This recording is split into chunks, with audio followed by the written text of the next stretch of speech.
اسی طرح آپ صلی اللہ علیہ وسلم فرمایا اور بیان کیا اور فرمایا کہ لوگوں میں موٹاپے کی کثرت ہو جائیں گی قیامت سے پہلے۔ آپ صلی اللہ علیہ وسلم فرماتے ہیں، اور آپ نے حدیث میں یہ فرمایا، صحیح بخاری کی روایت، آپ نے فرمایا، کہا میرا زمانہ سب سے بہترین زمانہ ہے، پھر ان لوگوں کا دور عمدہ ہوگا جو میرے بعد آئیں گے،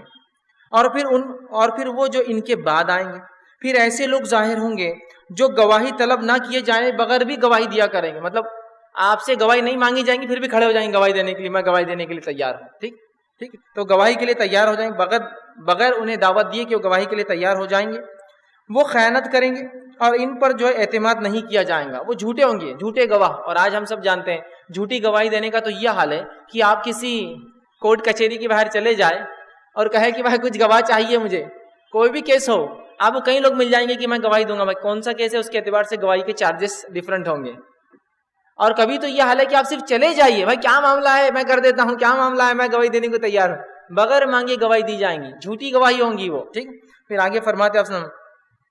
وہ نظر تو مانیں گے مگر اس کو پورا نہیں کریں گے، اور ان میں موٹاپا ظاہر ہو جائیں گا، ٹھیک۔ تو اس حدیث میں جو باتیں آ رہی ہے، بغیر مانگے لوگ گواہی دیں گے اور موٹاپے کا عام ہونا، لوگ موٹے ہو جائیں گے۔ اس سے جو علماء لکھتے ہیں وہ یہ ہے چونکہ مال و دولت کی فراوانی ہوگی قیامت سے پہلے، اور ظاہر سی بات ہے انسان موٹا تبھی ہوتا ہے جب مال و دولت کی فراوانی ہو، کھانے پینے کی فراوانی ہو۔ یقیناً ہر بار موٹاپے کا تعلق رزق کھانے سے نہیں ہوتا ہے، لیکن کہیں نہ کہیں اکثر اس کا تعلق کھانے پینے، اطمینان، ذہنی سکون سے ہوتا ہے کہ انسان ذہنی سکون میں آ جائے، اطمینان میں آ جائے، فکریں کم ہو، کھانے پینے کو اچھی غذائیت ہو تو صحت بڑھ جاتی ہوتا ہے نا۔ بہت سے لوگ نکاح کے بعد صحت مند ہو جاتے ہیں، نکاح سے پہلے دبلے پتلے ہوتے ہیں، ہے نا، ہوتا ہے نا، کیوں کہ سکون اطمینان میں ہو گئے، نفسیاتی خواہشات پوری ہو رہی ہے، تو پھر ظاہر سی بات ہے صحت اچھی ہو جاتی ہے۔ کچھ لوگوں کی تجارتیں اچھی چلتی ہے تو وہ صحت مند ہو جاتے ہیں، اس لیے کہ جو ہے تجارتوں سے وہ فکر کچھ نہیں ہے تو پھر سوچنا نہیں ہے تو پہلے صحت اچھی ہو جاتی ہے۔ کچھ لوگوں کو اللہ مال و دولت کی فراوانی دیتا ہے تو کھاتے پیتے ہیں اور اس وجہ سے اللہ سبحانہ تعالیٰ صحت عطا فرما دیتا ہے نا۔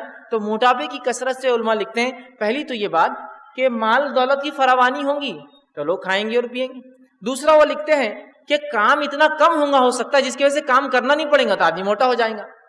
اور آج کل سہولتیں کتنی ہیں، ایک زمانہ تھا لوگ جھاڑو دیتے تھے اور مسالہ پیستے تھے اور آٹا پیسا جاتا تھا اور کیا کچھ نہیں ہوتا تھا، اندازہ لگائی نا۔ آج کیا معاملہ ہے، چیزیں سب تیار ملی ہوئی ہے، گھر میں لانا ہے اور ملانا بھی نہیں ہے، آٹا مشین گوندھ دیتی ہے، مکسر مسالہ پیس دیتا ہے اور فلاں چیز فلاں کر دیتی ہے، ڈش واشر کے اندر برتن دھل جاتے ہیں اور واشنگ مشین کے اندر کپڑے دھل کر نکل جاتے ہیں۔ ہو سکتا ہے تھوڑے دن میں انسان، اور ویسا ہوتا بھی ہے، انسان کھڑے ہو جائے مشین اس کو بھی نہلا کر باہر نکال دے، اس کا معاملہ ہوگا۔ تو کتنی آسان زندگی ہو جائیں گی نا، اس کو کچھ کرنا ہی نہیں ہے۔ ویسے کار واشرز بھی ہوتے ہیں، انسان کو بھی دھونے والی مشینیں ہیں، لیکن وہ ابھی اتنی پرفیکٹ نہیں ہے کہ مکمل دھو سکے، لیکن ہوتی ہے۔ آپ اندر جائیے، کھڑے ہو جائیے، وہ مختلف جگہ خود شاور اوپر نیچے ہلتا ہے، آپ کو صرف ملنا ہے اور معاملہ ختم ہے نا۔ تو مطلب مشینیں عام ہو جائیں گی جس سے کام کم ہو جائے گا اور انسان سکون میں آ جائے گا، سکون میں آ جائے گا تو موٹا ہو جائے گا، ٹھیک ہے۔ یا پھر ایک قول یہ ہے کہ ہو سکتا ہے لوگ بے فکر ہو جائیں گے تمام چیزوں سے، کوئی فکریں نہیں ہوں گی ان کو،